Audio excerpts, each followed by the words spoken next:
Nah, ini pelajaran penting. Jadi bagaimana kita sibuk dengan kebaikan-kebaikan dan perintah-perintah agama dan kita jauhkan diri dari kemaksiatan. Ingat teman-teman, sabar itu ya yang Allah sebutkan tentang ahli surga nanti. Mereka dikatakan oleh para malaikat, ya, bima sabartum, kalian masuk ke dalam surga ini karena kesabaran kalian. Kata ulama, sabar ada 3. Sabar dalam mengerjakan ketaatan, duduk dalam majelis ilmu seperti ini, duduk dengarin, sabar.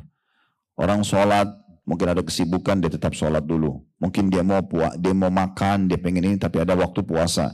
Misalnya dia masih mau aktivitas, tapi ada waktu untuk berzikir, misalnya zikir pagi petang misalnya, atau zikir habis sholat, seterusnya. Ya, maka dia bersabar dalam ketaatan tersebut. Yang kedua, sabar terhadap maksiat. Kalau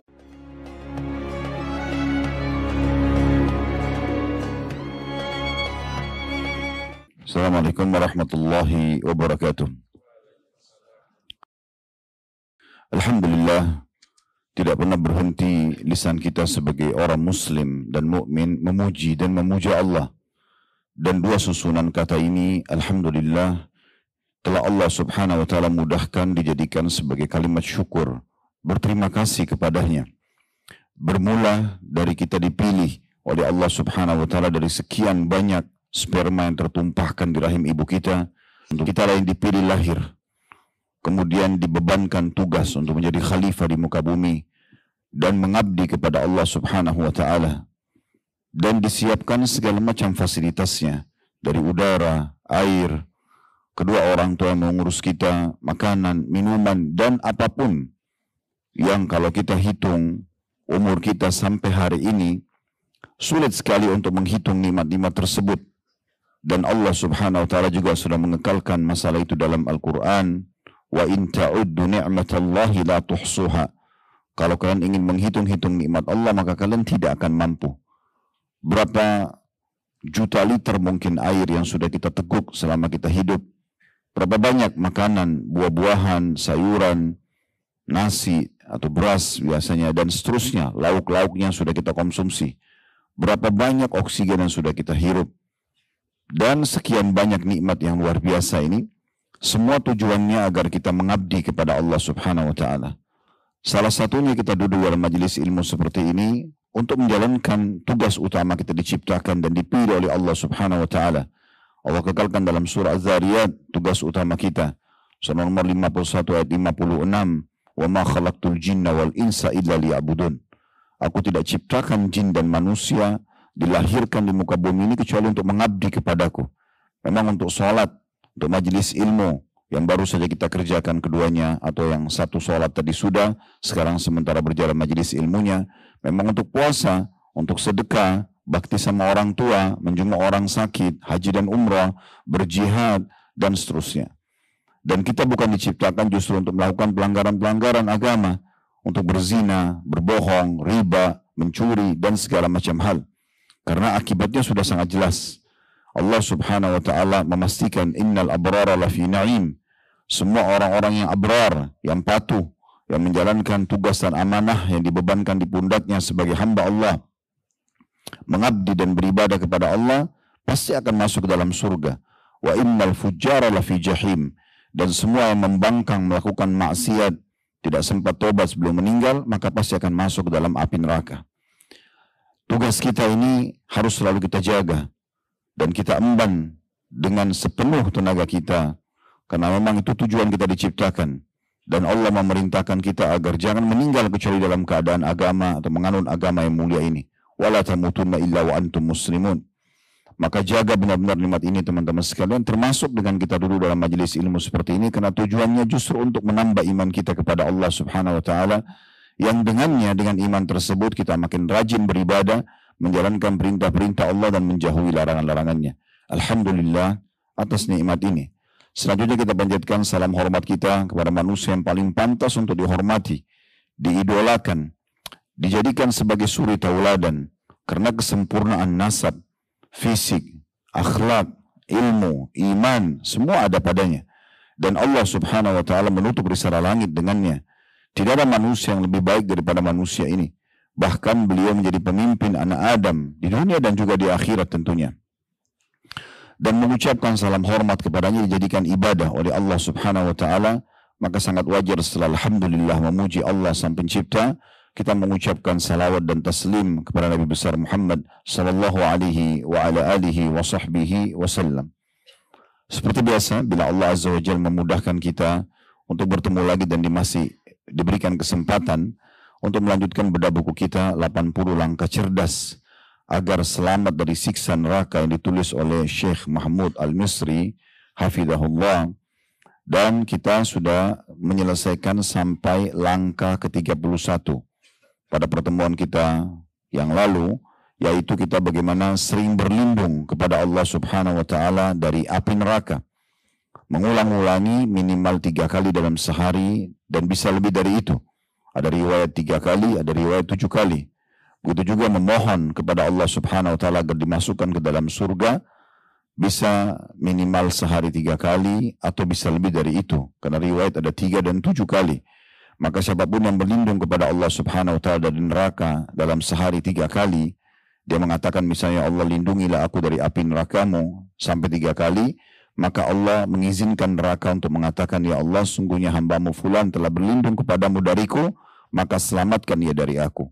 Begitu juga pada saat seorang hamba memohon agar masuk ke dalam surga, maka surga pun diizinkan oleh Allah Subhanahu wa taala untuk mengucapkan, ya Allah, sungguhnya hambamu fulan telah memohon agar dimasukkan ke dalamku, maka masukkanlah ia ke dalamku.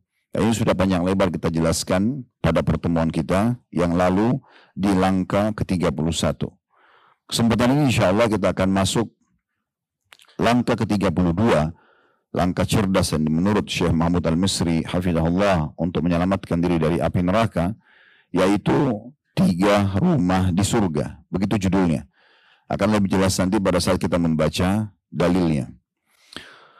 Rasulullah sallallahu alaihi wasallam bersabda, "Ana za'imun liman amana bi wa aslama wa hajara bi baitin fi rabadil jannah wa baitin fi wasatil jannah wa baitin fi a'la ghurafil jannah wa ana za'imun liman amana bi wa aslama وجاهد في سبيل الله ببيت في ربض الجنة وببيت في وسط الجنة وببيت في أعلى غرف الجنة من فعل ذلك فلن يضع للخير مطلبا ولا من الشر مهربا يموت حيث شاء أن يموت." Terjemahannya, kata Nabi SAW, aku akan menjamin sebuah istana atau rumah di pinggir surga dan rumah di tengah surga serta rumah di bagian tertingginya surga bagi siapa yang beriman kepadaku, masuk Islam, kemudian hijrah. Aku juga akan menjamin sebuah rumah di pinggir surga, di tengah surga, dan rumah di bagian tertinggi surga bagi siapa yang beriman kepadaku, masuk Islam, dan berjihad di jalan Allah. Siapa yang melakukan hal itu, lalu dia senantiasa meraih peluang kebaikan dan senantiasa menjaga diri dari peluang keburukan, maka silahkan dia mati di mana dia hendak mati. Ada footnote di bawah, hadits ini diriwayatkan oleh An-Nasai dan juga Al-Hakim. Dan hadits ini disahihkan oleh Syekh Albani dalam Sahihul Jami' di nomor 1465. Seperti biasa metode yang kami gunakan, kita akan coba korek mutiara ilmu dari hadits ini dulu, baru kemudian kita panjang lebar masuk ke masalah syarah tambahan informasi yang perlu Bapak Ibu bawa pulang sebagai oleh-oleh dari majelis ilmu kita tentunya. Di sini tentunya dimaksud adalah oleh-oleh adalah ilmunya yang bisa menambah iman kita dan mendongkrak diri kita agar selalu mau lebih semangat beribadah kepada Allah Subhanahu wa taala. Pelajaran pertama, adanya jaminan dari Nabi SAW, dan jaminan dari Nabi SAW beda dengan jaminan umumnya manusia.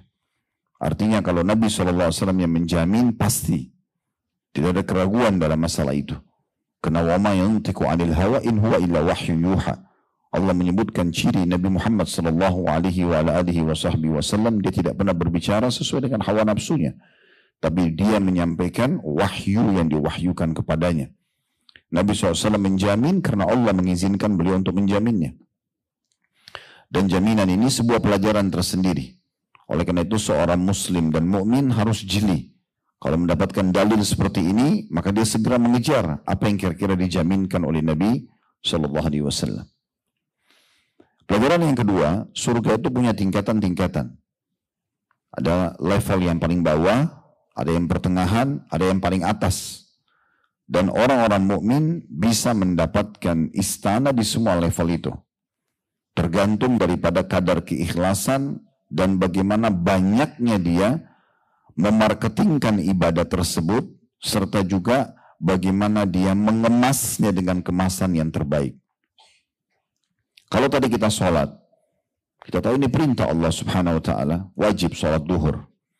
Tapi tidak bisa kita samakan balasan pahala setiap orang di antara kita. Walaupun sebenarnya semua sudah memenuhi syarat-syaratnya.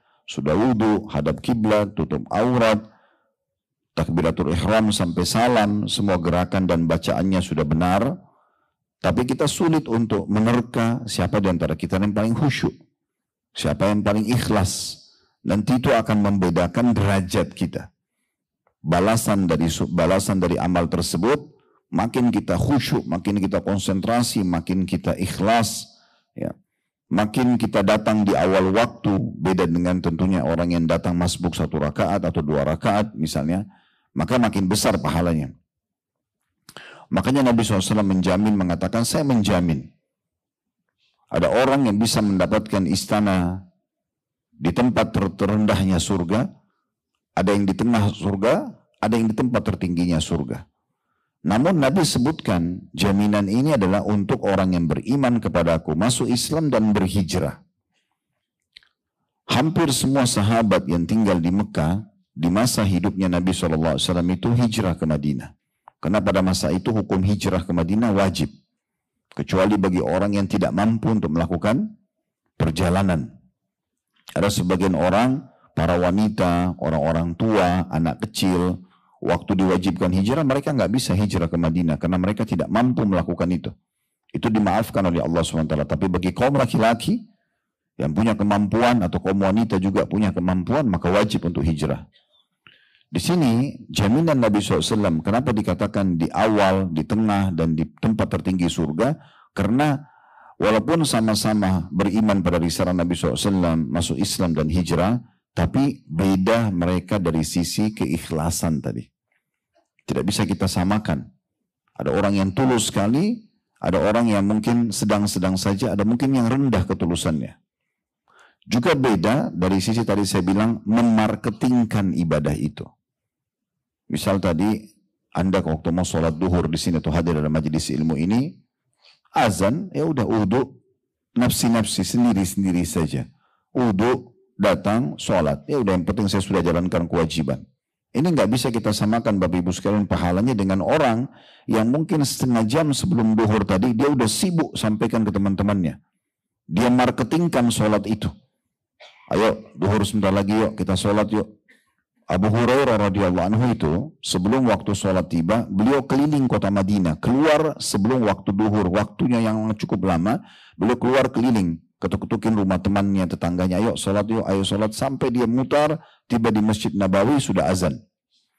Sehingga dia mendapatkan pahala langkah yang cukup banyak, sekaligus juga mengajak orang-orang. Kalau dari 100 orang yang kita ajak di grup, kita ingatkan misalnya grup keluarga, atau grup kantor, kerja, 10 orang aja yang ikut, maka berarti kita akan panen pahala mereka. Andai kita diberikan pahala 100 pahala sholat tadi, misal angka 100 cuma perumpamaan, kita diberikan 100 pahala sholat tadi, maka kita akan mendapatkan pahala 1000 sholat yang lain dari 10 orang teman kita yang kita sempat marketingkan tadi. Atau kita ajak mereka untuk mengerjakan sholat. Kalau mereka masing-masing dikasih 100 pahala, kali 10, maka kita akan diberikan nilai 10 atau 100 setiap orangnya tadi, kali 10 berarti 1000. Kita mendapatkan 1100 pahala. Ini kan akan membedakan pahala dengan orang yang hanya ibadah sendiri. Begitu juga dengan yang ketiga, pengemasan terhadap ibadah tersebut. Akan beda sekali pahalanya antara orang yang bangun sholat malam dengan dia terkaget. Lalu dia pikir, sudahlah saya terkaget jam 3:30 subuh, saya mau sholat aja. Dia tidak niat dari sebelum tidur. Kebetulan aja bangun. Udah dia wudhu, dia sholat dengan kostum dia yang ada. Misalnya bapak-bapak, mohon maaf, dengan celana trainingnya di rumah, pakaian tidurnya, yang penting aurat tertutup, dia sholat. Ada sejadah, dia pakai, nggak ada sejadah juga dia tidak pakai. Surah apa yang terlintas di benaknya, itu yang dia baca. Al-Asr, Al-Masad, Al-Ikhlas, Al-Falak, misalnya. Lalu dia sholat. Ibu-ibu misalnya bangun, udah saya mau sholat aja deh. Mumpung menjelang subuh. Dia pakai mukenahnya, ya mungkin maaf sudah beberapa hari belum sempat dicuci. Dia wudhu, dia sholat, udah dia sholat saja. Ada pahalanya? Ada. Berapa besarnya Allah lebih tahu. Tapi akan beda kalau orang itu mengemasnya. Dia sebelum tidur, dia niat dulu mau mengerjakan sholat malam.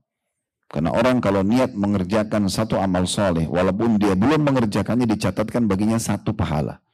Kata Nabi SAW dalam hadis yang sahih, man hamma bihasanatin walam ya'malha kutiba lahu hasanatun kamilah. Siapa yang baru niat mengerjakan satu amal soleh, sebelum tidur dia niat sholat malam, dicatatkan baginya satu pahala lengkap sholat malam itu. Dia niat sebelum keluar rumah mau sedekah, dicatatkan lengkap pahala sedekah tersebut. Misalnya dia niat mau sedekah nanti kalau ketemu fakir miskin, 10.000 rupiah per orang, saya sudah siapkan 100.000 untuk 10 orang misalnya. Walaupun dia belum sedekahkan, dapat satu pahalanya. Dia niat, nanti saya akan sholat tepat waktu. Dia niat, nanti saya akan silaturahim keluarga. Saya akan jenguk orang sakit. Saya akan hadir majelis ilmu. Niat ini sudah berikan pahala. Fa'in amilaha kutiba lahu asyru adha'afiha. Kalau dia kerjakan apa yang dia niatkan, tadi dia mau tidur, dia niat sholat malam. Terus dia bangun, dia kerjakan. Kalau dia seperti ini, dia kemas dengan niat dulu sebelum tidur, kemudian baru dia sholat malamnya, maka dicatatkan baginya 10 kali lipat pahala tersebut. Ila sab'amiya di'fin ila adha'afin kathira, kata Nabi SAW. Bahkan bisa sampai 700 kali lipat dan kelipatan-kelipatan yang banyak. Nah ini kemasannya. Beda juga, selain niat, dia udah siapin baju kokoh yang bagus, atau gamisnya kalau bapak-bapak, sudah disemprotin parfum, sejadahnya sudah ditata, sudah disiapin sejadah yang mau dipakai, dia sudah tentukan surah apa yang dia mau baca nanti sholat malam. Ibu-ibu sudah siapkan mukenahnya yang paling bersih, sejadahnya juga yang bersih. Mungkin sebagian kita ada yang mandi dulu, karena dia tahu dia ingin menghadap kepada Allah Subhanahu wa Ta'ala misalnya. Maka semua ini kemasan. Dia juga tentukan surah-surah yang dia mau baca, itu akan lebih pahalanya dibandingkan tadi orang yang hanya sekedar terbangun, lalu dia sholat apa adanya. Nah ini semua nanti akan membedakan balasan. Membedakan balasan. Nah, ini yang dimaksudkan. Makanya di sini ada jaminan dari Nabi SAW. Ada istana di pinggir surga, atau maksudnya di bagian terbawah surga, di pertengahan dan paling tingginya. Bagi orang yang beriman kepadaku, masuk Islam dan berhijrah. Padahal waktu itu sahabat umumnya beriman pada Nabi SAW. Mereka masuk Islam dan mereka hijrah. Tapi ternyata level mereka berbeda-beda. Ada yang mendapatkan di pinggir surga atau di bawahnya surga, ada yang di tengah, ada yang di paling tinggi. Tergantung daripada tadi hal-hal yang sudah kami sebutkan. Kemudian pelajaran yang ketiga, adanya juga jaminan Nabi SAW bagi orang yang beriman pada beliau, kemudian masuk Islam dan berjihad. Kalau tadi bagian pertama itu hijrah. Kalau bagian yang kedua ini, jaminan Nabi SAW selain beriman dan masuk Islam adalah mereka jihad di jalan Allah. Berperang. Sebagaimana para sahabat contohkan ridwanullahi alaihim, begitu mereka hijrah ke Madinah, ya, tahun kedua, awal tahun kedua Hijriyah, pasnya di bulan Ramadan, terjadilah perang pertama dalam Islam yang dikenal dengan Perang Badr. Perang Badr. Nah itu semua umumnya sahabat, ya, bukan umumnya ya, tapi banyak di antara sahabat yang ikut waktu itu kurang lebih jumlahnya 314 orang ikut berperang. Karena Nabi SAW belum mewajibkan jihad waktu itu. Beda dengan perang Uhud yang diwajibkan, begitu juga dengan perang Khandaq, perang Tabuk, semua itu diwajibkan oleh Nabi SAW bagi para sahabat di masa itu. Intinya mereka yang beriman pada Nabi SAW, mereka masuk Islam dan mereka berjihad juga setelah itu, maka ini juga punya keutamaan, dapat jaminan sama. Bisa di pinggiran surga atau di bagian bawah surga, bisa di pertengahan, bisa di akhir atau paling tingginya. Dan ini tadi saya sudah jelaskan, tergantung daripada kadar keikhlasan dia, tergantung bagaimana dia menawarkan dan juga mengajak orang lain untuk mengerjakan ibadah yang sama dan bagaimana dia mengemasnya. Ya, kalau pernah dengar riwayat masalah kemasan ini juga, sabda Nabi SAW kepada para ummahatil mu'minin, istri-istri beliau, ridwanullahi alaihinna, kata Nabi SAW, orang yang paling pertama menyusulku dari kalian, dari para istri-istri beliau, adalah orang yang paling panjang tangannya. Kata Aisyah radhiyallahu anha, setelah Nabi SAW meninggal, kami para istri-istri Nabi kalau ketemu, kami selalu mengukur siapa di antara kami yang paling panjang tangannya. Karena mereka menangkapnya itu panjang tangannya lebih panjang dari satu sama yang lain. Kata Aisyah radhiyallahu anha, kami betul-betul baru memahami hadis ini setelah Zainab binti Jahash meninggal duluan. Ternyata Zainab binti Jahash radhiyallahu anha, istri Nabi SAW ini punya satu keunikan dalam bersedekah atau dalam ibadahnya. Jadi kalau orang biasanya bersedekah makanan, dia membeli jadi lalu membagikan, maka kalau Zainab, dia lebih suka memasak dengan tangannya sendiri, kemudian dibagikan. Maka ini kemasannya. Kalau orang biasa memberikan, mempersiapkan pasukan perang di masa itu dengan membeli baju perang, langsung dikasih baju perangnya, jadi seperti itu, maka kalau Zainab dijahit sendiri, kemudian baru dia kasih. Nah ini, kemasan ini yang membuat dia lebih mendapatkan ekstra pahala. Nah seperti itu gambarannya. Pelajaran yang terakhir dari hadis ini yang bisa kita ambil adalah bagaimana Nabi SAW luar biasa mengatakan, kalau ada orang yang sudah beriman kepadaku, dia kemudian masuk Islam di sini maksudnya, atau dia masuk Islam, kemudian dia perbaikin Islamnya, kemudian dia hijrah, kemudian dia jihad, ya. Dan setelah itu dia selalu melihat peluang-peluang kebaikan. Setiap ada kesempatan ibadah apa aja, selalu diraih sama dia. Tidak pernah dia terlambat. Dan setiap peluang dosa selalu dihindari. Kalau begini keadaannya, sudah menjadi muslim yang baik, beriman kepada Nabi SAW, dia menjadi seorang muslim yang baik, dia sudah hijrah, kemudian dia juga jihad, maka kemudian dia setelah itu sibuk mengerjakan kebaikan-kebaikan yang lain, dari sholatnya, dari puasanya, dari zikirnya, baca Qur'annya, berdoa, dan seterusnya. Dan dia selalu setiap ada kesempatan dosa ditolak sama dia, maka dia boleh mati kapan saja. Maksudnya Nabi SAW jamin, orang seperti ini sudah tidak ada halangan lagi untuk masuk ke dalam surga. Nah dari poin ini yang terakhir teman-teman sekalian, perlu kita titik beratkan, pentingnya seorang muslim menyibukkan dirinya dengan amal-amal saleh. Dan selalu menutup peluang-peluang pintu dosa. Tidak boleh dibuka sama sekali. Karena amal saleh itu dipelajari untuk diamalkan, sementara dosa-dosa dipelajari untuk dihindari. Kita nggak perlu mengatakan misalnya babi itu diharamkan, saya mau coba dulu rasanya babi seperti apa. Zina itu diharamkan, saya mau coba dulu zina seperti apa.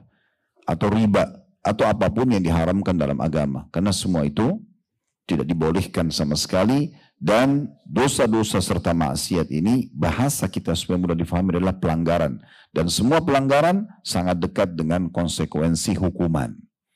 Jadi jangan coba-coba, nggak usah dicoba-coba. Alhamdulillah supaya kita tidak terjerumus dalam dosa, kita sudah punya opsinya. Kita ada opsi. Dari makanan diharamkan babi, kita bisa makan sapi, kambing, ayam, kelinci, semua hewan hair ada. Dari minuman keras, khamar, larangan narkotika tidak boleh, sudah diganti dengan susu, madu, sirup, air putih, banyak yang lainnya. Zina nggak boleh, dibukakan pintu nikah. Jadi ada solusinya, bukan tidak ada. Kalau tidak ada solusinya mungkin wajar orang melanggar. Nah, ini pelajaran penting. Jadi bagaimana kita sibuk dengan kebaikan-kebaikan dan perintah-perintah agama, dan kita jauhkan diri dari kemaksiatan. Ingat teman-teman, sabar itu ya, yang Allah sebutkan tentang ahli surga nanti. Mereka dikatakan oleh para malaikat, ya, bima sabartum, kalian masuk ke dalam surga ini karena kesabaran kalian. Kata ulama, sabar ada 3. Sabar dalam mengerjakan ketaatan, duduk dalam majelis ilmu seperti ini, duduk dengarin, sabar. Orang sholat, mungkin ada kesibukan, dia tetap sholat dulu. Mungkin dia mau makan, dia pengen ini, tapi ada waktu puasa. Misalnya dia masih mau aktivitas, tapi ada waktu untuk berzikir, misalnya zikir pagi petang misalnya, atau zikir habis sholat, seterusnya. Ya, maka dia bersabar dalam ketaatan tersebut. Yang kedua, sabar terhadap maksiat. Kalau ada penawaran untuk melakukan dosa, maka sabar, tolak. Semua orang pasti kita punya peluang berzina, berbohong, menipu, gunjing, fitnah. Semua orang dapat peluang itu. Beruntunglah orang yang faham, dia harus sabar di saat itu. Kontrol diri, enggak, saya enggak mau, ini agama haramkan.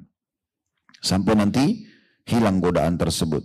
Yang ketiga baru sabar terhadap ujian harian, sakit, gangguan orang, dan segala macam. Kebanyakan orang faham sabar itu cuma poin yang terakhir saja. Sabar kalau sakit, sabar kalau ditipu orang. Padahal sebenarnya sabar yang lebih utama dari itu adalah sabar terhadap atau sabar dalam mengerjakan ketaatan, kemudian sabar terhadap ya maksiat atau meninggalkan kemaksiatan, baru sabar terhadap ujian harian. Baik, kita sekarang masuk lebih dalam kepada syarah, penjelasan. Yang pertama yang kita ingin tambahkan keutamaan Islam itu sendiri. Karena di sini Nabi SAW mengatakan, ya, aku menjamin istana di surga bagi orang yang beriman pada aku masuk Islam. Lalu kemudian hijrah, potongan yang pertama tadi, dan potongan kedua jihad. Kita akan fokus membahas 3 poin ini. Islam ini teman-teman sekalian yang sedang Anda anut agama ini, kalau Anda dalam keadaan muslim seperti ini, Anda harus bersyukur kepada Allah SWT. Betul-betul Allah selamatkan Anda. Dan kita berada di atas cahaya dari Allah Subhanahu wa ta'ala. Allah sebutkan dalam surah Az-Zumar, surah nomor 39 dalam Al-Quran, dan juga ayatnya ayat 22. Dalam firman ini Allah mengatakan, afaman syarahallahu sadrahu lil islami fahuwa ala nuri min rabbih fawailun lil qasiyati qulubuhum min dzikrillah ulaika fi dhalalin mubin. Terjemahannya, apakah orang-orang yang dibukakan hatinya Allah buat dia lahir dalam keadaan Islam, kalau di antara kita sedang hadir dalam keadaan Islam itu sudah satu pilihan luar biasa. Atau di saat dewasa Allah buka hatinya, dapat hidayah menjadi mu'allaf, masuk Islam. Dikatakan, maka ia berada di atas cahaya Tuhannya. Apakah itu sama dengan orang-orang yang hatinya membatu? Dia tidak mau sama sekali ya, menganut agama Islam. Dapat penawaran, mendengarkan informasinya, tapi tetap saja tidak mau. Allah mengatakan bagi orang yang menolak tersebut, maka kecelakaan yang besarlah bagi mereka yang telah membatu hatinya. Sama sekali tidak mendapatkan hidayah Islam untuk mengingat Allah. Maksudnya masuk Islam di sini. Mereka itu dalam kesesatan yang nyata. Mereka itu dalam kesesatan yang nyata. Ya. Jadi, dari ayat ini kita lihat bagaimana luar biasanya Allah Subhanahu wa ta'ala memastikan bahwasanya orang yang dalam keadaan Islam, lahir dalam keadaan Islam, atau dia memang dapat hidayah, itu berada di atas cahaya Tuhannya. Selain agama Islam, maka tidak ada yang benar. Emang sudah begitu. Di sisi Allah Subhanahu wa ta'ala. Orang yang menganutnya boleh menganggap agama dia benar. Tapi kita sebagai seorang Muslim yang beriman kepada Allah Subhanahu wa ta'ala, tidak ada agama yang Allah terima yang benar kecuali Islam. Dan semua nabi-nabi Bapak Ibu sekalian agamanya satu, Islam. Sebagai seorang Muslim kita yakin Nabi Isa alaihissalam Muslim, Nabi Musa adalah Muslim. Kita tidak kenal namanya agama Yahudi, agama Nasrani, karena agama kita. Semua nabi-nabi itu agamanya satu. Ya. Makanya Allah Subhanahu wa ta'ala tekankan dalam surah Al-Imran. Al-Imran, Al artinya keluarga. Imran ini ayahnya Maryam. Kakeknya Nabi Isa alaihissalam itu Al-Imran. Imran adalah orang soleh dari Bani Israel. Maka Allah namakan surah nomor 3 dalam Al-Quran surah Al-Imran. Di ayat 19 yang Allah mengatakan inna dina indallahil Islam. Surah nomor 3 ayat 19, sesungguhnya agama di sisi Allah hanya Islam. Maknanya tidak ada agama lain. Semua nabi-nabi itu agamanya satu, Muslim. Dari Nabi Adam sampai Nabi Muhammad alaihi wassalatu wassalam. Nanti yang berbeda hanya di syariatnya saja. Jadi agama yang kita anut ini bukan agama baru. Ini agama semua nabi-nabi. Bukan agamanya Nabi Muhammad sendiri sallallahu alaihi wasallam, tapi agama semua nabi-nabi. Di ayat 85-nya Allah menekankan lagi, masih sama surah Al-Imran, tadi ayat 19, ini ayat 85-nya, wa may yabtaghi ghairal islami dinan fala yuqbala min wa huwa fil akhirati minal khasirin. Siapa yang coba-coba milih selain Islam sebagai agamanya tidak akan diterima darinya. Dan dia termasuk orang yang rugi pada hari kiamat. Nabi Muhammad SAW mengatakan dalam sebuah hadis yang sahih, perumpamaan aku dengan nabi-nabi sebelumku, semua nabi-nabi, ibarat seperti bangunan yang sangat mewah, bagus sekali, dikelilingi oleh orang-orang. Dan orang-orang yang keliling itu terkagum-kagum dengan bangunan tersebut. Itu Nabi bilang perumpamaan beliau sama semua nabi-nabi. Perlu Bapak Ibu tahu Allah mengutus 124.000 nabi. 124.000 nabi, diantaranya 313 rasul. Ada riwayat yang mengatakan 315 rasul. Rasul lebih sedikit, nabi lebih banyak. Kalau nabi itu hanya mengingatkan kaumnya apa yang disampaikan oleh nabi atau rasul sebelumnya. Dia tidak bawa syariat baru. Kalau rasul membawa syariat baru, menghapus syariat sebelumnya. Tapi mereka tetap agamanya Islam. Sebagai contoh, waktu datang Nabi Isa alaihissalam, Nabi Isa seorang rasul. Dengan datangnya Isa alaihissalam dan membawa kitab Injil, berarti karena dia rasul, dia menghapus syariat rasul dan nabi sebelumnya. Contoh Nabi Musa alaihissalam. Nabi Musa rasul, ada kitab Taurat. Sebelumnya, setelah itu juga ada Nabi Daud, ada kitab Zabur yang wajib kita imani. Tapi dengan datangnya Injil, terhapuslah hukum kedua kitab ini. Tapi tetap diyakini ada kitab Taurat pernah turun, ada kitab Zabur pernah turun, ada diutus Nabi namanya Musa, ada diutus Nabi namanya Daud, iya. Tapi tidak lagi berlaku syariatnya. Begitulah kondisi Rasul, menghapus syariat sebelumnya, walaupun agama mereka satu. Nah, Nabi Muhammad SAW juga seorang Rasul. Boleh membawa syariat baru dari dalam Al-Quran. Makanya syariat yang ada dalam Taurat dan Injil, Zabur sudah terhapus dengan datangnya Al-Quran. Tapi tetap wajib diimani pernah turun. Ya, Allah turunkan dari langit. Dan juga ada nabi-nabi dan rasul namanya Musa, ya, Daud, Sulaiman, Isa, dan seterusnya. Yang wajib Bapak Ibu imani nama-namanya, maksudnya yang Bapak Ibu tahu karena disebutkan dalam Al-Quran 25 nabi dan rasul. Ya, ini saja 25 nabi dan rasul, masih banyak yang belum tahu nama-namanya. Saya tidak tahu kalau Allah suruh kita wajib menghafal 124.000 nama nabi, ini bagaimana? Gitu ya. Yang jelas Bapak Ibu sekalian, kata Nabi Muhammad SAW kembali ke hadis tadi, perumpamaan aku dengan nabi-nabi semua sebelumku ibarat seperti bangunan yang sangat indah. Orang-orang mengelilinginya sambil terkagum-kagum. Dan mereka menemukan ada satu batu bata yang belum ditaruh. Mereka mengatakan, andai saja satu batu bata ini ditaruh, maka sempurna bangunan ini. Apa kata Nabi Muhammad SAW? Ketahuilah, aku satu batu bata itu. Jadi Nabi Muhammad SAW bukan bawa agama baru. Agama Islam ini agama semua nabi-nabi. Nabi Muhammad cuma menyempurnakan saja. Makanya keyakinan kita sebagai seorang muslim, semua nabi-nabi sebelum kita adalah muslim. Nabi Isa muslim, Nabi Musa muslim, semua nabi-nabi ya adalah orang-orang muslim. Jadi kita ini bukan agama baru. Kalau ada yang bertanya, kenapa Ustaz kita yang dapat predikat muslim, kenapa orang Yahudi tidak dapat predikat muslim, kenapa orang Nasrani tidak dapat predikat muslim? Kalau yang beriman di masa nabi mereka, sebelum datang Rasul setelahnya, seperti pengikut dari Nabi Musa beriman di masa Nabi Musa, itu dikatakan muslim. Sampai datangnya Nabi Isa alaihissalam membawa syariat baru dengan kitab Injil, mereka wajib menyempurnakan iman mereka dengan Nabi Isa. Cuma orang Yahudi nggak mau. Makanya kalau kita tanya orang-orang Nasrani, menurut kalian Yahudi beriman enggak? Mereka bilang kafir. Kenapa mereka bilang kafir? Karena mereka tidak menyempurnakan keislamannya, keimanannya, itu dengan risalah Nabi Isa. Nah begitu juga kita kaum muslimin sekarang, umat Muhammad SAW. Kenapa kita masih menganggap mereka kafir? Karena mereka tidak menyempurnakan dengan Nabi dan Rasul terakhir. Dan seperti itulah kurang lebih gambaran tentang masalah Islam. Baik teman-teman sekalian.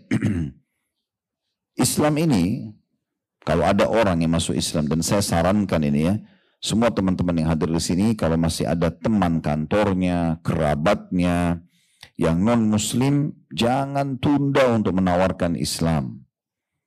Minimal tanya saja, misalnya mengatakan bagaimana pendapat kamu tentang Islam. Biarkan dia menjelaskan apa yang dia pahami selama ini, baik atau buruknya. Kemudian kita tawakal Allah, kita cuma mengatakan kenapa tidak masuk Islam misalnya. Atau kalau ada hal-hal yang buruk yang dia sampaikan, Anda bisa jawab, tapi saya seorang muslim, saya tahu agama saya tidak begitu, tapi yang kami fahami begini dan begini misalnya. Kita jelaskan saja. Hidayah di tangan Allah. Dakwah itu Bapak Ibu sekalian, menyampaikan Islam pada orang lain, menyampaikan syariat, kayak saya sekarang bicara depan Bapak Ibu sekalian, ini penyampaian. Saya tidak bisa memaksakan. Dakwah itu bukan penerimaan. Saya nggak bisa paksakan harus diterima. Tapi tugas saya, sebagaimana tugas para teman-teman da'i semuanya, dan guru-guru kita para ulama, Terus kemudian di sebelumnya lagi para nabi-nabi dan rasul itu hanya menyampaikan. Tidak bisa dipaksakan. Makanya Nabi Muhammad SAW Allah katakan dalam Al-Quran, tugasmu hanya balak, ma'alaika innal balak. Tugasmu hanya menyampaikan. Gak ada lagi yang lain. Nabi SAW sempat sedih, pamannya Abu Talib tidak masuk Islam. Allah tegur, Allah mengatakan, innaka la tahdi man ahbabt, walakin Allah yahdi ma yasha. Kau tidak bisa berikan hidayah, hai Muhammad, kepada siapa yang kau inginkan, tapi Allah memberikan hidayah kepada siapa yang dia inginkan. Jadi tugas kita hanya menyampaikan. Jangan, tidak usah khawatir, nanti terima nggak ya? Itu bukan tugas kita diterima atau tidak. Sampaikan aja. Umumnya orang masuk Islam teman-teman sekalian, kalau yang saya alami pengalaman pribadi ya, itu unik-unik itu. Ada yang masuk Islam hanya karena dengar azan, merasa merinding, ada yang kadang-kadang hanya melihat pakaian muslim, ada yang mendengarkan beberapa ayat dari Al-Quran. Ada aneh gitu, kadang bagi kita mungkin seorang muslim biasa aja. Ini sini anehnya positif ya. Artinya mungkin bagi kita kok bisa sih sebab hidayah, tapi memang sudah seperti itu. Kita tiap hari dengar azan, kita nggak merinding, biasa aja. Tapi ada orang pernah masuk Islam di tangan saya, seorang ibu waktu itu di Sulawesi, saya tanya, kenapa ibu mau masuk Islam? Dia bilang, karena saya setiap kali dengar azan dekat rumah saya, itu saya merasa merinding, saya merasa terharu gitu. Maka saya tiba-tiba mengatakan, ini nggak mungkin kalau bukan sesuatu yang benar. Kemudian dia masuk Islam, syahadat, lalu kemudian dia pelajari Islam. Contohnya. Ada juga pernah saya menghadapi di kota Makassar waktu itu sebelum kami pindah ke Jakarta. Ada dua orang syekh, seorang kiai ustadz dari Saudi datang ditugaskan pemerintah Saudi kerjasama sama pemerintah kita untuk mengajar. Satu di Universitas Muslim Indonesia di Makassar, satu di Universitas negeri, ya Islam negeri atau IAIN gitu ya. Yang jelas teman-teman sekalian. Mereka ini tiba-tiba telepon saya, dua orang syekh ini, karena saya punya persahabatan sama mereka. Hari tolong ke sini, ada orang mau masuk Islam. Saya datang ke sana, ternyata seorang penjual obat, marketing obat, ya, bawa ke apotik, ke klinik itu. Beragama Katolik. Saya tanya, kenapa mas mau masuk Islam? Dia bilang, saya kagum melihat dua orang Arab ini, kok setiap azan mereka selalu ke masjid. Sepatuh sekali gitu. Apa yang mendorong mereka selalu bolak-balik? Saya aja seminggu sekali ke gereja, kadang-kadang masih malas. Dia bilang. Karena itu dia mau masuk Islam. Jadi kadang-kadang agak unik gitu ya. Masuk Islam itu kadang-kadang. Jadi bukan tugas kita, oh saya harus menjadi seorang Dr. Zakir Naik atau Ahmad Didat untuk bisa memasukkan orang masuk. Tidak, bukan seperti itu kok. Yang penting kita ajak mereka berdiskusi di agama kita, selesai. Kita bisa hadiahkan buku, hadiahkan Quran terjemahan. Masalah dia tidak terima itu urusan lain. Yang penting kita sudah berusaha. Ya. Dan Nabi SAW bersabda kepada Ali radhiyallahu anhu pada saat disuruh bebasin benteng atau menyerang benteng Khaybar. Setelah Nabi SAW mengepung sekitar 43 hari dan belum Allah berikan izin. Di hari itu Allah janjikan akan dibuka. Dan Nabi SAW membentuk pasukan kecil dipimpin oleh Ali bin Abi Thalib. Kata Nabi SAW, hai Ali, majulah dengan sangat tenang menuju ke benteng mereka. Tawarkan dulu mereka Islam. Kalau mereka sampai menerima Islam dan ada orang dapat hidayah satu saja disebabkan karena panggilanmu, kamu yang mengajak mereka masuk Islam, maka itu lebih baik daripada unta merah untukmu. Kalau mereka nolak baru bayar jizyah upeti, kalau mereka nolak baru perangi mereka dengan izin Allah Subhanahu wa taala. Nah, seperti itu gambarnya, ya. Jadi tugas kita hanya menyampaikan, jangan ditunda. Sampaikan. Ya, tugas kita itu. Kemudian selanjutnya kita perlu menyampaikan kalau Bapak Ibu mau mengajak mereka lebih jauh memahami Islam, maka yang paling baik supaya orang mau bergabung dengan kita kerja misalnya atau bisnis, tentu yang kita sampaikan apa yang mereka dapatkan, benefitnya apa. Yang pertama, Bapak Ibu sekalian bisa menyampaikan ke mereka kalau siapapun yang masuk Islam itu akan dimaafkan semua kesalahan-kesalahan mereka yang lalu. Kalaupun ada dosa-dosa mereka yang lalu dimaafkan. Beranjak daripada firman Allah SWT surah Al-Anfal, surah nomor 8 ayat 38. Bunyinya Allah SWT berfirman, dan ayat ini sudah turun dari 1400 tahun yang lalu. Akan sama hukumnya. Al-Anfal surah nomor 8 ayat 38. Qul lilladina kafaru iyantahu yukfar lahum ma qad salaf wa iyaudu faqad madat sunnatul awwalin. Katakan hai Muhammad kepada orang-orang kafir itu, Tentu di sini ayatnya tadinya turun kepada Abu Sufyan dan teman-temannya. Waktu itu Abu Sufyan belum masuk Islam, gitu ya. Tapi berlaku untuk semua orang yang belum masuk Islam. Jika mereka berhenti dari kekafirannya, masuk Islam, niscaya Allah akan mengampuni dosa-dosa mereka yang telah lalu. Dan jika mereka kembali tetap menolak Islam, memerangi Nabi SAW, memerangi agama Islam ini, sungguh akan berlaku kepada mereka apa yang telah Allah lakukan terhadap umat-umat sebelum yang telah kufur dengan kebinasaan. Amr bin As radhiyallahu anhu, sahabat Nabi yang mulia ini, waktu dia mau masuk Islam, dia mengatakan, menceritakan dirinya dalam sebuah riwayat yang sahih, falamma ja'alallahu al-islam fi qalbi, waktu Allah masukkan Islam dalam hatiku, ataitun Nabiya sallallahu alaihi wasallam faqultu, aku lalu mendatangi Nabi sallallahu alaihi wasallam seraya berkata pada beliau, ubsut yaminak fala ubayyaka, ulurkan tangan kananmu, aku akan membaiatmu, maksudnya mau masuk Islam. Fabasata yaminah, maka Nabi SAW pun mengulurkan tangan kanannya. Qala, maka Amr bin As mengatakan, faqabattu yadi. Lalu kemudian pada saat aku juga mau salami tangan Nabi, tiba-tiba aku tarik kembali tanganku. Maka Nabi SAW mengatakan kepada Amr, malaka ya Amr, ada apa dengan kau hai Amr? Kenapa tadinya sudah mau masuk Islam, tiba-tiba nggak jadi salaman nih, kenapa? Qala qultu aradtu an ashtarifa. Saya mau kasih syarat dulu ya Rasulullah. Saya mau ada syaratnya dulu. Qala tashtaritu bimada? Kata Nabi SAW, kau mau kasih syarat apa untuk masuk Islam? Qultu ayyukfarali. Aku berharap agar aku dimaafkan. Nah, masuk Islam ini dosa aku dimaafkan dulu. Kenapa Amr bin As katakan ini? Perlu Bapak Ibu tahu, Amr bin As ini dulunya duta Quraisy untuk menjemput 83 orang-orang muslim yang hijrah ke Ethiopia. Karena dulu di Mekah mereka menyiksa umat Islam dan diblokade. Semua orang yang tanya tentang Islam di Mekah dipukul, digebukin.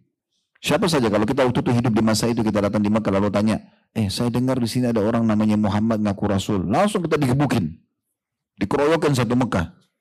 Hartanya diambil. Kadang-kadang kalau dia misalnya dari kalangan orang-orang yang tidak dikenal, dibunuh. Jadi orang takut untuk nanya. Makanya 13 tahun Nabi SAW dakwah di Mekah, yang masuk Islam cuma 153 orang. 83 hijrah ke Ethiopia, 70 tinggal bersama Nabi SAW di Mekah. Itu pun yang hijrah ke Ethiopia, waktu Allah Azza wa Jalla izinkan Nabi SAW sampaikan kepada sahabat, Allah sudah izinkan kalian silakan hijrah ke Ethiopia, di sana ada raja yang adil. Itulah Najasyi radhiyallahu anhu yang akhirnya masuk Islam dan meninggal dalam keadaan Islam gitu ya. Masuk Islam di tangan Ja'far bin Abi Thalib. Yang jelas Ja'far bin Abi Thalib dan teman-temannya hijrah ke sana. Quraisy mengutus Amr bin As sebagai dutanya khusus untuk menjemput 83 ini dan membawa ke Mekah untuk disiksa lagi. Walaupun dia tidak berhasil, tapi subhanallah hidayah datang di sana. Waktu Amr bin As melihat Najasyi aja masuk Islam, dia pun tersentuh. Raja waktu itu yang termasuk terkenal di dunia. Mungkin seperti kita presiden di masa sekarang, presiden negara adik kuasa lah, masuk Islam. Itu berarti ada sesuatu yang besar. Maka dia pun akhirnya menyatakan mau masuk Islam. Tapi dia tahu dia punya banyak dosa. Dosanya dulu menyembah berhala. Orang-orang Quraisy dulu begitu ya, macam-macam. Mereka membunuh anak perempuan mereka, mereka memakan bangkai, mereka banyak melakukan pelanggaran-pelanggaran, mengundi nasib dengan anak panah, dengan burung dan segala macam. Banyak kesalahan-kesalahan. Bahkan ada di antara orang-orang mereka yang kalau tidak mampu beli baju untuk tawaf di Ka'bah, baju dari Mekah, mereka tawaf telanjang. Mereka tawaf sambil bersiul dan tepuk tangan. Begitu dijelaskan dalam Al-Quran. Banyak kesalahan-kesalahan. Maka Amr bin As merasa bersalah. Sekarang saya mau masuk Islam. Tapi diampuni nggak sih dosa-dosa saya kalau saya masuk Islam? Dan ini tidak ada orang masuk Islam seperti beliau. Maka Nabi SAW mengatakan, Qala ama alimta annal Islam yahdimu ma kana qablah. Hai Amr, apa kau belum tahu? Kalau siapapun yang masuk Islam, maka semua yang lalu-lalu maaf kesalahannya sudah dimaafkan dengan Islam. Wa annal hijrata tahdimu ma kana qablaha. Hijrah pun nanti akan kita jelaskan makna hijrah di situ ya. Hijrah pun ya di jalan Allah akan membersihkan dosa-dosa yang lalu. Wa annal hajja yahdimu ma kana qablah. Dan haji pun kalau ikhlas karena Allah akan membersihkan kesalahan-kesalahan yang lalu. Begitu juga disebutkan kalau ada orang masuk Islam, kemudian dia memperbaiki Islamnya, ini ada tambahan ekstra ya. Sebagaimana disebutkan dalam hadis Abu Hurairah radhiyallahu anhu bahwasanya Nabi SAW mengatakan, "Idza ahsana ahadukum islamah."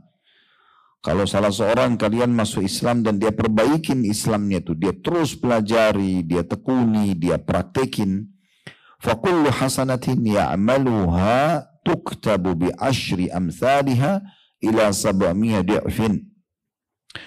Maka setiap kebaikan-kebaikan yang dia lakukan setelah masuk Islam akan dicatatkan atau dilipat gandakan 10 kali lipat sampai 700 kali lipat. وَكُلُّ سَيِّئَةٍ يَعْمَلُهَا تُكْتَبُ بِمِثْلِهَا حَتَّى يَلْقَى اللَّهِ. Dan kalaupun dia buat dosa maka hanya dicatat satu dosa saja sampai nanti dia bertemu dengan Allah subhanahu wa ta'ala. Ya. Hadis yang pertama tadi itu diriwayatkan oleh Imam Muslim dan hadis yang kedua juga diriwayatkan oleh Imam Muslim yang kita bacakan tadi ya. Selanjutnya juga ada hadis Nabi SAW yang memberikan berita gembira kepada orang-orang yang bermasuk Islam. Ini hadis sahih riwayat Bukhari. Ini juga Anda bisa sampaikan kepada teman-teman atau kerabat non-muslim itu ya.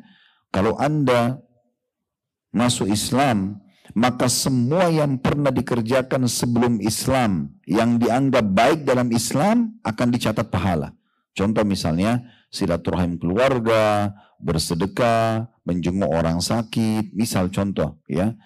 Semua itu kan dalam Islam dianggap amal baik, cuma belum dicatat bagi seseorang yang belum syahadat. Nah kalau dia masuk Islam, semua yang pernah dia kerjakan sebelum masuk Islam ditarik. Jadi pahala semuanya. Tadinya belum dicatat karena belum muslim. Itu sesuai dengan hadis Hakim bin Hizam radhiyallahu anhu, hadis Bukhari. Qala qultu, dia mengatakan aku berkata ya Rasulullah, ara'aita asya'a kuntu atahannatsu biha fil jahiliyah. Ya Rasulullah, bagaimana pendapat Anda tentang yang dulu aku pernah kerjakan di masa jahiliyah sebelum masuk Islam? Min sadaqatin, dari sedekah-sedekah yang aku keluarkan. Au ataqatin, atau bebasin budak. Au silaturahimin, atau silaturahim, ketemu sama keluarga segala macam. Fahal fiha min ajr, itu masih dicatat pahala enggak? Tapi itu kan aku belum masuk Islam, sempat berbuat kebaikan-kebaikan tersebut. Faqala Nabi sallallahu alaihi wasallam, maka Nabi SAW bersabda, aslamta ala ma salafa min khair. Kamu masuk Islam bersama dengan kebaikan-kebaikan masa lalumu. Jadi yang pernah dia bakti sama orang tuanya, yang pernah dia silaturahim keluarga, yang pernah dia sedekah, semua itu akan dicatat tetap pahala di sisi Allah Subhanahu wa taala yang dulu dia kerjakan sebelum dia masuk Islam. Begitu juga dia akan diselamatkan dari api neraka. Karena orang yang meninggal dalam keadaan non-muslim masuk neraka. Gak bisa dipungkiri itu. Riwayat yang sahih juga, bagaimana disebutkan Nabi SAW pernah mengunjungi seorang anak muda Yahudi yang sakit keras. Dan kebetulan pernah kerja membantu-bantu Nabi SAW di rumah beliau. Dari Anas radhiyallahu anhu beliau mengatakan, qala kana gulamu Yahudiyyun yakhdimu an-nabiyya sallallahu alaihi wasallam. Dulu ada satu anak muda Yahudi ikut bantu-bantu Nabi, jadi pembantunya Nabi sallallahu alaihi wasallam. Famarida fa'atahu an-nabiy sallallahu alaihi wasallam. Satu hari dia sakit, Nabi SAW pun menjenguknya. Kemudian dikatakan atau ya'udu, ya. Famarida dikatakan fa'atahu an-nabiy sallallahu alaihi wasallam ya'udu. Dia sakit lalu Nabi SAW datang menjenguknya. Faqa'ada inda ra'sihi faqala lah aslim.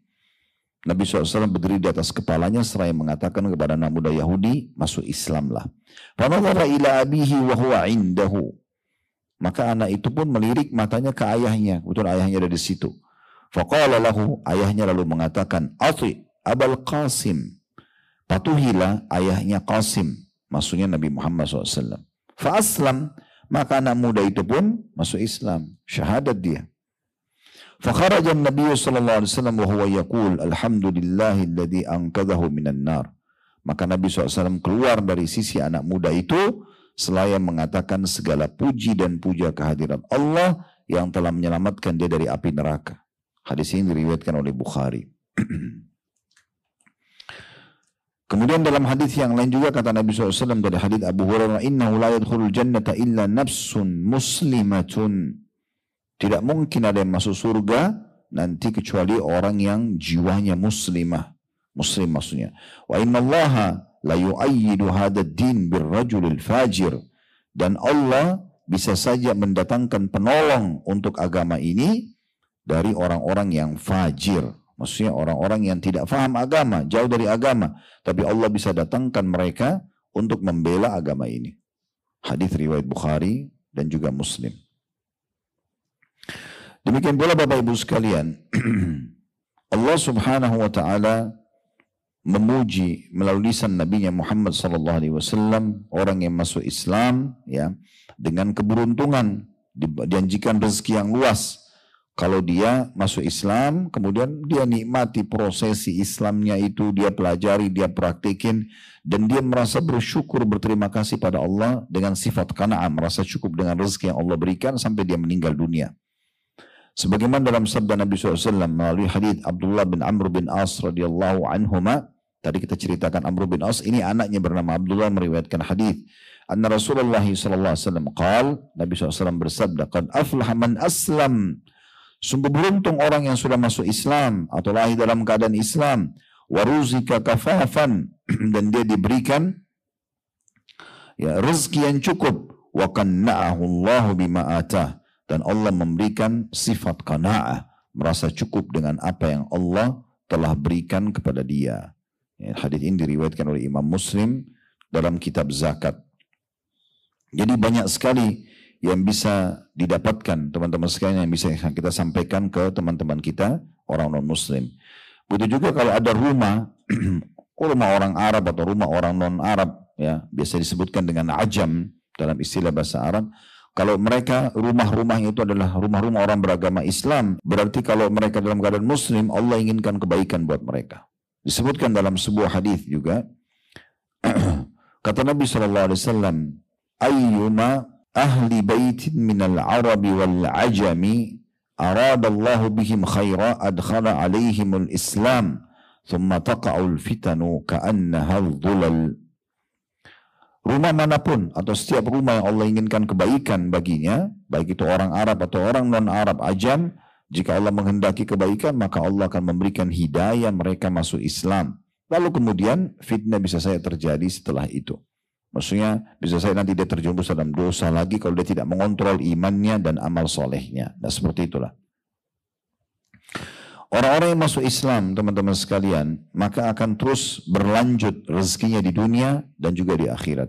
Kalau orang-orang yang tidak masuk Islam dalam kondisi kafir, maka dipastikan mereka dalam kondisi ya, semua kebaikan yang dianggap baik, tanda kutip dalam agama Allah, kayak silaturahim keluarga, kayak jenguk orang sakit, kayak bersedekah misalnya, yang dia kerjakan tapi dia tidak masuk Islam, itu akan dihabiskan di dunia, tidak akan dibawa ke akhirat. Kalau orang-orang muslim itu akan dibawa seterusnya sampai ke akhirat. Disebutkan dalam hadis Nabi SAW bersabda, innallaha la yadhlimu mu'minan hasanah. Allah tidak akan mendalimi orang mukmin dengan pahala atau kebaikan yang dia lakukan. Yu'ta biha fid dunya wa yujza biha fil akhirah. Allah kasih balasannya di dunia, kesehatan, ketentraman jiwa, kebahagiaan dan seterusnya, dan di akhirat juga akan tetap dibalas. Bukan berarti kalau kita sholat, kita puasa, dikasih kebaikan di dunia, kesehatan, kekuatan, segala macam, lalu di akhirat tidak dapat. Tidak, dunia akhirat dapat. Wa ammal kafir, tapi orang kalau dalam kondisi kafir, fayut'amu bihasanati ma amila biha, dia akan dikasih di dunia saja. Dari silaturahim keluarganya, bakti orang tuanya, sedekahnya. Karena dalam agama Allah itu dianggap baik. Tapi karena dia belum muslim, tidak dibawa ke akhirat. Dihabiskan di dunia. Allah akan kasih, ya. Dikatakan wa ammal kafir fa yut'am bihasanati ma amila biha lillahi fid dunya. Yang dia kerjakan di dunia akan dikasih di dunia. Hatta idza afdha ila al-akhir lam yakun lahu hasanatun yujza biha. Sampai nanti kalau dia menuju ke akhirat tidak ada lagi pahala yang bisa dia dapatkan. Tidak ada lagi pahala yang bisa dia dapatkan. Dan sekian banyak tentunya teman-teman sekalian keutamaan Islam itu sendiri, ya, yang tidak bisa kita bahas semuanya dalam satu pertemuan seperti ini, ya. Yang kedua yang kita ingin titik beratkan yaitu tentang masalah hijrah. Dan hijrah itu sendiri, teman-teman sekalian, tentu kalau kita ingin bahas juga panjang sekali. Karena tadi kata Nabi SAW, siapa yang beriman kepadaku, kemudian masuk Islam, kemudian berhijrah. Itu di potongan pertama hadis yang dijanjikan istana di pinggir surga, di tengah dan di atasnya. Dan di potongan kedua, siapa yang beriman padaku masuk Islam dan jihad. Tadi saya bilang kita akan bahas 3 hal. Tapi tentu saya akan ringkas-ringkaskan, ya. Karena kalau kita ingin bahas ini, sebenarnya 3 hal ini 3 hal yang sangat panjang bahasan sendiri. Masalah Islam tadi sudah panjang lebar kita jelaskan. Kemudian masalah hijrah dan juga masalah jihad. Kalau hijrah sendiri, makna hijrah itu, kalau menurut Imam Ar-Raghib Al-Asfahani, adalah keluar dari negara kafir ke negara iman. Siapapun muslim yang tidak bisa beribadah di satu negeri, di negara-negara orang kafir, maka tidak boleh mereka tinggal diam di sana. Mereka harusnya keluar, hijrah, selama mereka punya kemampuan. Wajib hukumnya. Ya. Makanya kata Nabi SAW dalam hadis yang lain, ya, Ana bari'un mimman asya baina adhhuril musyrikin. Saya berlepas diri dengan orang yang tetap hidup sengaja memaksakan diri di tengah-tengah orang musyrik. Kecuali dia berada di satu negeri non-muslim, tapi dia bisa ibadah, dia bisa sebarin Islam, nggak ada masalah. Seperti teman-teman kita yang tinggal di Amerika, di Eropa, di Australia, mereka bisa berdakwah di sana, tidak ada masalah. Tapi kalau kita ditindas nggak bisa, nggak boleh. Seperti kasus teman-teman muslim dulu di masa Nabi SAW di Mekah. Ditindas. Kalau bapak ibu hidup dulu di masa itu di Mekah, itu kita kalau keluar di pinggir jalan, muslim di sana lagi dicambuk, yang muslim ini lagi dipukul, yang muslim ini lagi dibunuh. Itu Bilal ditaruh batu panas di dadanya oleh Umayyah bin Khalaf, itu di pinggir jalan, di padang pasir. Khabbab bin Arad disiksa sampai bolong bagian belakangnya itu di pinggir jalan, semua orang bisa lihat. Ya. Sumayyah radhiyallahu anha, wanita pertama syahid dalam Islam, dibunuh oleh Abu Jahal, ditusuk perutnya dengan tombak kecil, itu sampai dia mati syahid dalam Islam bersama suaminya Yasir, itu depan pinggir jalan, semua orang lihat. Nabi SAW pun tidak bisa bantu mereka. Waktu Nabi lihat kondisi keluarganya Sumayyah dan Yasir, kata Nabi SAW, sabran ala Yasir fa inna mau'idakumul jannah. Sabarlah keluarganya Yasir, Allah akan balas kalian dengan surga. Gak bisa buat apa-apa, gak bisa ibadah. Nabi SAW kalau lagi tawaf dicaci maki, sholat depan Ka'bah diinjak batang leher beliau, dituangin kotoran unta, ganggu sekali. Akhirnya Allah izinkan hijrah.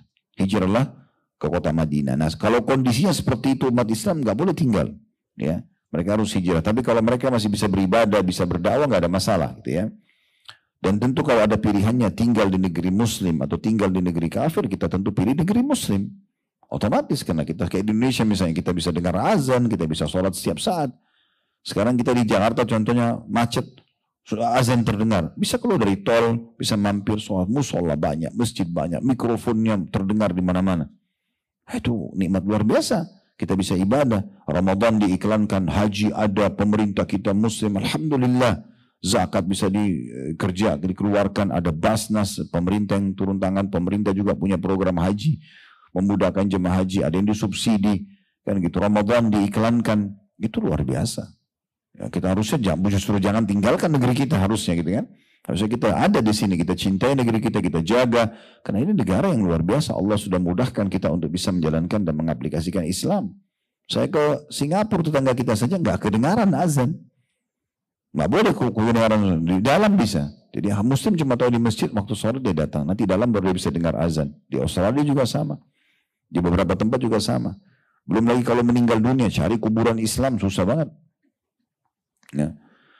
Hal-hal yang kecil, khitan aja, sunat, nggak boleh sunat di negara non Muslim itu, dianggap pelanggaran HAM itu, ya, nggak boleh. Ini Islam suruh perintahkan kita sunat, ya. Contoh, banyak hal-hal yang lain gitu ya. Baiklah, dalil tentang hijrah ini, kalau ada orang yang mau hijrah, maka Allah janjikan kepada mereka kelapangan hidup, rezeki, ketentraman jiwa, selamat dari gangguan-gangguan. Allah jamin asal dia mau hijrah karena Allah. pindah dari negeri yang dia susah ibadah ke negeri yang bisa beribadah. Itulah yang terjadi kepada para sahabat ridwanul alaihim pada saat mereka hijrah dari Mekah ke Madinah. Bilal itu dulu terhina sekali di Mekah radhiyallahu anhu. Begitu hijrah ke Madinah, sudah selesai urusannya. Ya, menjadi muadzinnya Nabi, menjadi orang yang kaya raya. Bilal termasuk mujahid dan kaya raya radhiyallahu anhu. Khabbab bin Arad, Abdullah bin Mas'ud. Abdullah bin Mas'ud bukan seorang budak, tapi beliau termasuk orang miskin di Mekah. Tapi setelah hijrah ke Madinah, Allah bukain pintu-pintu rezeki. Allah berfirman dalam surah An-Nisa, surah nomor 4 ayat 100. Ini dalilnya, orang kalau hijrah maka akan mendapatkan rezeki dan kelapangan hidup. An-Nisa surah nomor 4 ayat 100. Wa may yuhajir fi sabilillahi yajid fil ardi mughagaman katsiran wa sa'ah. Ya. Yang artinya, barang siapa yang berhijrah di jalan Allah, niscaya mereka mendapati di muka bumi itu tempat hijrah yang luas dan rezeki yang banyak. Lalu untuk apa menahan diri kita di tempat yang kita tidak bisa ibadah? Gitu kan? Di sini banyak perkataan ulama tentang dua hal yang dijanjikan ini. Muragaman dan sa'ah. Apa yang dimaksud dalam ayat di sini? Terjemahan di Al-Quran kita itu ya rezeki yang banyak. Ya, tempat hijrah yang luas ya, dan rezeki yang banyak. Maka ulama coba kita lihat seperti Imam Ar-Razi rahimahullah mengatakan, barang siapa yang berhijrah di jalan Allah, dia pindah ke negeri yang dia bisa beribadah, negeri Islam dari negeri kafir yang dia susah ibadah, niscaya akan mendapatkan di negeri yang barunya itu kebaikan, kenikmatan yang menjadi sebab kehinaan dan kekecewaan para musuh yang berada di negeri asalnya. Sebab orang yang memisahkan diri dan pergi ke negeri asing sehingga mendapatkan ketentraman di sana, lalu berita itu sampai kepada orang-orang yang ada di negeri asalnya, maka niscaya penduduk asli negeri itu akan merasa malu atas buruknya muamalah atau perlakuan mereka, sehingga dengan begitu mereka merasa terhina. Sedangkan sedangkan yang dimaksud dengan sa'a, kan Allah janjikan muragaman wa sa'a. Muragaman itu berarti tempat hijrah yang lapang, yang bisa membuat musuhnya merasa terganggu dan terhina malah, karena dia malah hidup tentram di negerinya. Seperti Nabi Muhammad SAW waktu di Mekah tertindas sekali. Bahkan sampai pada saat beliau dan para sahabatnya hijrah ke Madinah, itu rumahnya diambil, harta-hartanya diambil. Tapi begitu hijrah ke Madinah, Nabi SAW jadi raja. Bahkan kembali ke Mekah merebut dengan kekuatan militer, 10.000 orang datang mengepung Mekah dan merebut dan menaklukkannya gitu. Kemudian sa'a dimaksudkan adalah keluasan rezeki. Kalau muragaman berarti tempat tinggal yang nyaman dan selamat dari serangan musuh, kata Ar-Raghib tadi. Kemudian kata Ar-Razi ya. Kemudian kata ya, sa'a, Ibnu Abbas mengatakan adalah yang dimaksud keluasan rezeki. Jadi akan dibukakan pintu-pintu rezeki kebutuhannya. Itu juga dipilih oleh Ar-Rabi, Dahaq, dan mayoritas ulama. Dan Imam Malik mengatakan keluasan negeri. Artinya dia akan leluasa untuk bisa memulai hidupnya lagi. Nah seperti itulah. Ya.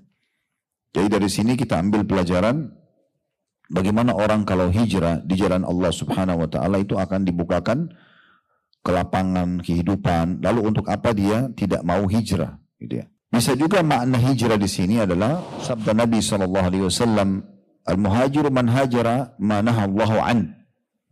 Orang yang hijrah juga maksud dalamnya adalah orang yang meninggalkan apa yang sudah Allah larang. Yang Allah larang ya. Jadi betul juga istilah itu kalau misalnya ada orang yang tadinya jauh dari agama, mohon maaf Bapak Ibu misalnya, masih melakukan kemaksiatan apa, terus tiba-tiba ikut di pengajian, sadar, taubat, lalu dia ubah, dia mengatakan saya hijrah. Itu benar juga. Maksudnya dia hijrah dari keadaan keterpurukan iman kepada ketaatan iman, gitu ya.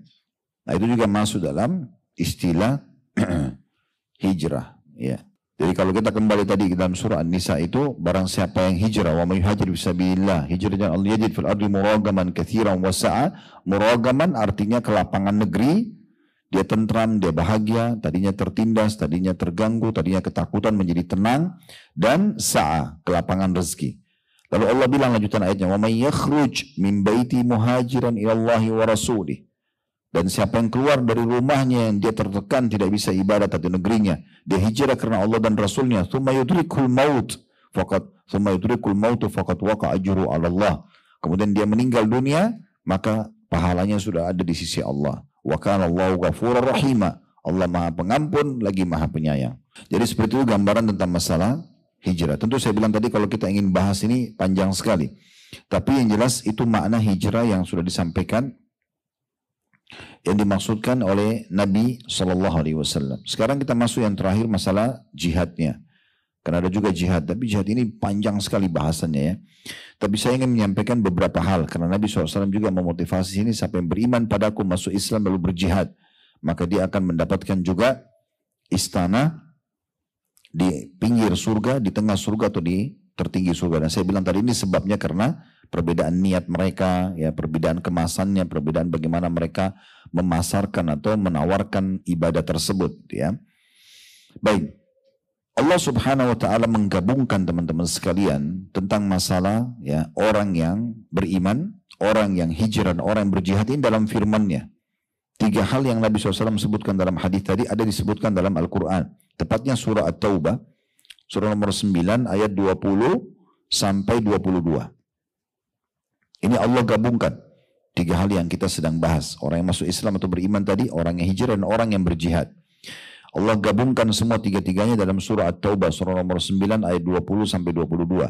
Bunyinya, alladzina amanu wa hajaru wa jahadu fi sabilillahi bi amwalihim wa anfusihim a'zamu darajatan 'indallahi wa ulaika humul faizun. Ini ayat 20-nya. Ayat 21-nya, yubashshiruhum rabbuhum bi rahmatin minhu wa ridwanin wa jannatin lahum fiha na'imun muqim. Ayat 22-nya, khalidina fiha abada innallaha 'indahu ajrun 'azim.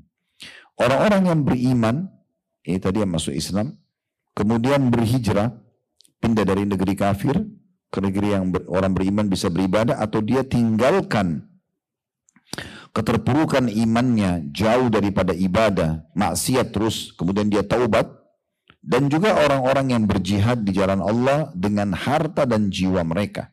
Jelas kata Allah, lebih tinggi derajatnya di sisi Allah. Dan itulah orang-orang yang mendapat kemenangan.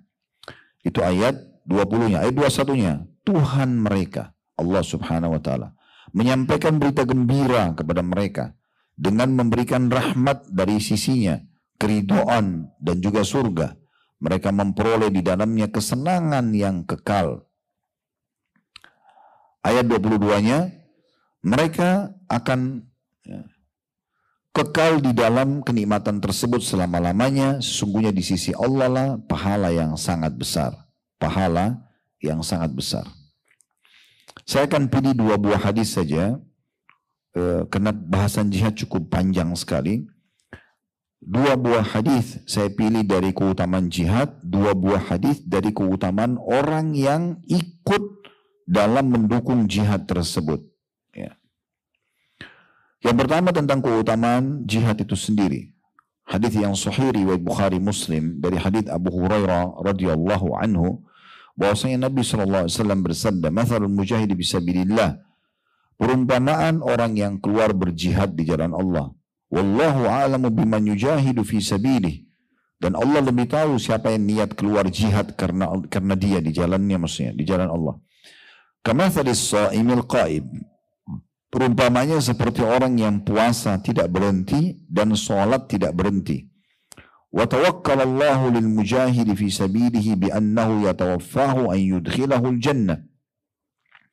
Dan Allah menjanjikan orang yang keluar berjihad itu, mereka mati, kalau mereka mati mereka masuk surga. Aw yarji'ahu saliman ma ajrin aw ghanimatin. Atau dia pulang membawa pahala melimpah dan membawa harta rampasan perang. Di sini kita bisa lihat keutamaan orang yang berjihad, dari mulai keluar Bapak Ibu sekalian, dianggap dia sedang puasa sampai dia kembali. Dia 5 tahun, 1 tahun di medan jihad, pokoknya selama dia keluar seperti orang puasa non-stop, seperti orang sholat non-stop. Dan Allah janjikan, dipilih siapa yang paling ikhlas, diwafatkan supaya masuk surga.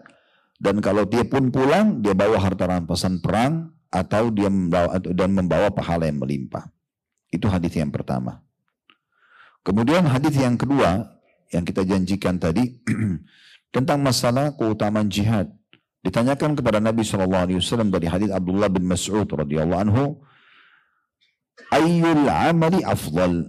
Amal apa yang paling afdal? Dalam Islam, perbuatan ibadah yang paling besar pahalanya sisi Allah, yang paling Allah sukai, yang paling cepat mengampuni dosa-dosa, mengangkat derajat. Faqala, Nabi SAW mengatakan, imanun billah.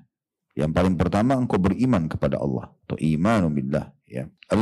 Imanu billahi wa rasulih. Engkau beriman kepada Allah dan Rasulnya. Qila, thumma madha? Ditanyakan lagi kepada beliau, lalu apa setelah iman kepada Allah dan Rasulnya? Qala al-jihadu fisabilillah. Berperang di jalan Allah. Qila thumma madha?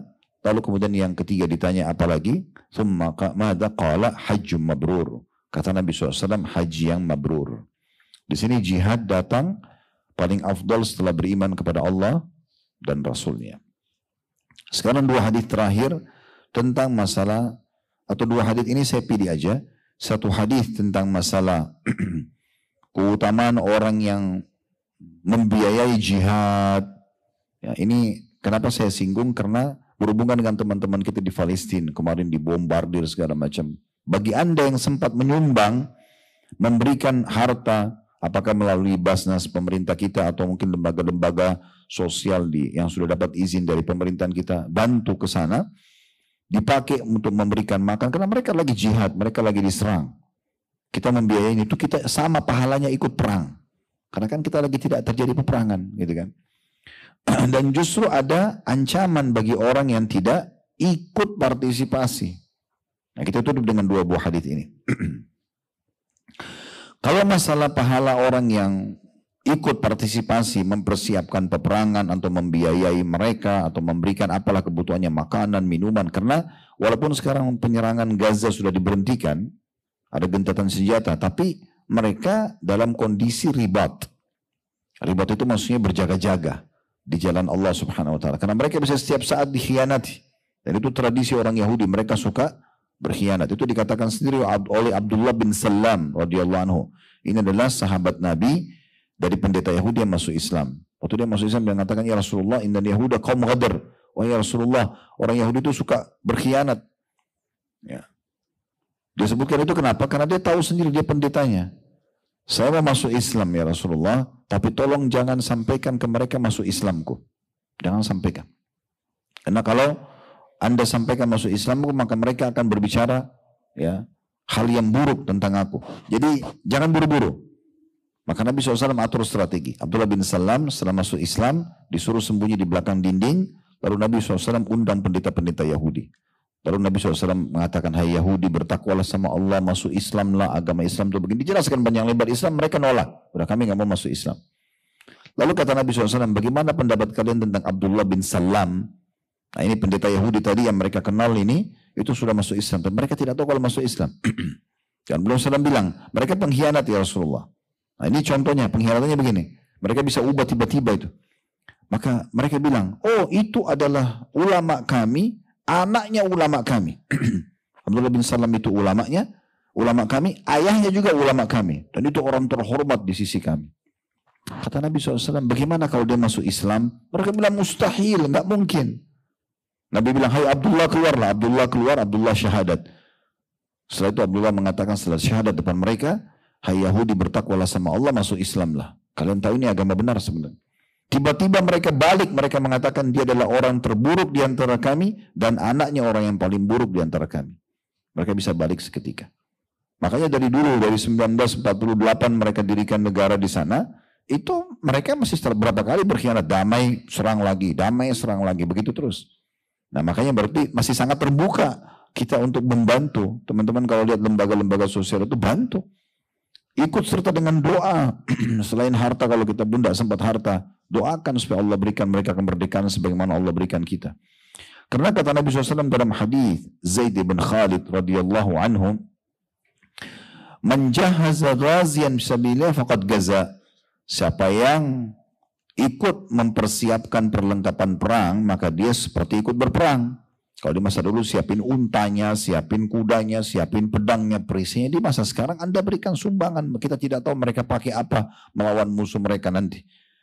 Wa man khalafa ghaziyan fi sabilillah bi khairin faqad gaza. Dan siapa yang menjadi penanggung jawab yang baik terhadap harta dan keluarga mujahid, maka juga ia sudah ikut berperang. Sekarang laki-lakinya ikut berperang lawan orang-orang penjajah misalnya. Kita kasih makanan istrinya, anaknya, kita kasih pakaian dari sumbangan yang kita kasih, juga dianggap kita sudah berperang. Itu kan besar sekali keutamanya. Kenapa disia-siakan ini? Kenapa kotak-kotak amal tentang Palestina lewati saja? Sumbang 10.000, 100.000 berapa? Itu sama dengan kita berperang. Susahnya apa? Korek kantong masukin di kotak amal. Allah juga akan gantikan lagi. Hadis yang terakhir tentang ancaman justru sebaliknya. Kalau dia tidak mau tahu, masa bodoh, udahlah terserah, mau diperang, mau disiksa, mau di apa terserah, mau dibubarin, yang penting bukan saya. Nah, ini bahaya, ada ancamannya. Ini hadis yang sahih riwayat Abu Daud dan Ibnu Majah. Dari hadis Abu Umamah radhiyallahu anhu bahwasanya Nabi SAW mengatakan man lam yagzu au yujahiz ghazian. Siapa yang tidak pernah berperang, ada kesempatan perang tapi tidak mau ikut, enggan. Kalau kita kan memang lagi tidak ada peluangnya. Tapi kalau ada peluangnya kayak dulu kita dijajah oleh Jepang, Belanda kan pemerintah suruh ayo lawan, kita lawan, itu penjihad. Berarti syahid kalau udah ikhlas. Tapi sekarang tidak ada. Siapa yang ada kesempatan peluang tapi dia tidak pergi? Atau dia juga enggan untuk membekali orang yang pergi jihad, dia tidak mau tahu. Au yakhlufa ghazian fi ahlihi bi khair. Atau dia juga tidak mau urus keluarganya para mujahid. Enggak mau dia urus. Orang Palestina mau kelaparan, tidak pakai baju, terserah. Bukan saya, yang penting bukan saya, enggak mau tahu. Nyumbang enggak pernah. Bolak-balik di grup WA-nya datang sumbangan Palestina, tidak mau tahu. Kotak amal di masjid tidak mau tahu. Teman-temannya aja tidak mau tahu. Ini tidak mau tahu sama sekali. Apa yang terjadi? Dengar ancamannya. Asabahullahu biqari'atin qabla yaumil qiyamah. Allah akan mendatangkan bencana untuknya sebelum datang hari kiamat. Karena nggak mau tahu.